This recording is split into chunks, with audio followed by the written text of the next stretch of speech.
Hi, and welcome to this week's Thrive in 5. This week we're going to talk about why being different matters and how to do that, or at least how to think about it.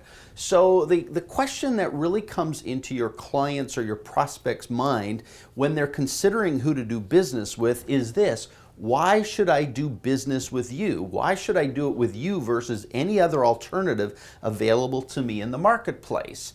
And to help understand that structure or that context, think about every service or product that can be sold on a continuum. And a continuum that goes from being a commodity, which is essentially the same old stuff, just sold in a different way. And the continuum goes all the way over to a monopoly where you're the only one who does what you do. You're one of a kind. Commodities, kind of the same old thing. But what's interesting about this continuum is that on the commodity end of the equation, essentially the only way to increase value to your prospect or client is to reduce the price. It's the only option you have when you're the same as everybody else. And so many times we get kind of moved to the commodity side of this, and it really forces us to put our prices down. The only logical way to go if you're going to maintain some kind of economic advantage is to move to the monopoly side. And on the monopoly side, because you're unique, as your value increases, and your fees are allowed to maintain that increase.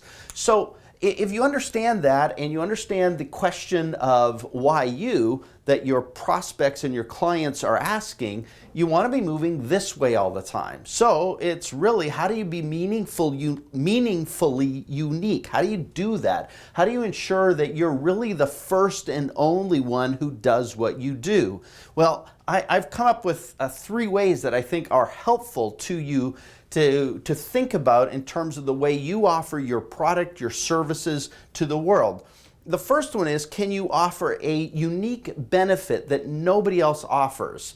And when I think about an example of that, I think back to the Domino's days when they were the first and only to come out with the whole 30 minutes or it's free.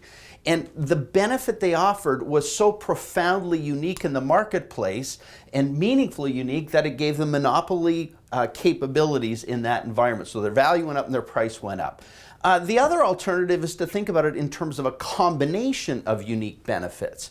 So I think of a combination of unique benefits when I think about the actual video service that I'm using for you to watch this video. And what's cool to the benefits of this particular service, which is called Wistia, to me is that it includes robust analytics, it includes a social media capability, and what's interesting about it is it feeds information into my CRM system. So it offers this combination of benefits that I find uniquely valuable for what we do. And they're the only one that I know of. They're the first and only one in the marketplace doing that. So offer a benefit or a combination of benefits. The next way to be meaningfully unique is to solve a problem. And a problem is something that is constantly in front of people. I was thinking today about the problem that many people have now in a digital world is how to take the actual writing you do on paper and make it show up in digital format. Well, the LiveScribe pen actually does that. So they solve a unique problem. And that gave them, for a profound period of time, significant value and price leadership in the marketplace.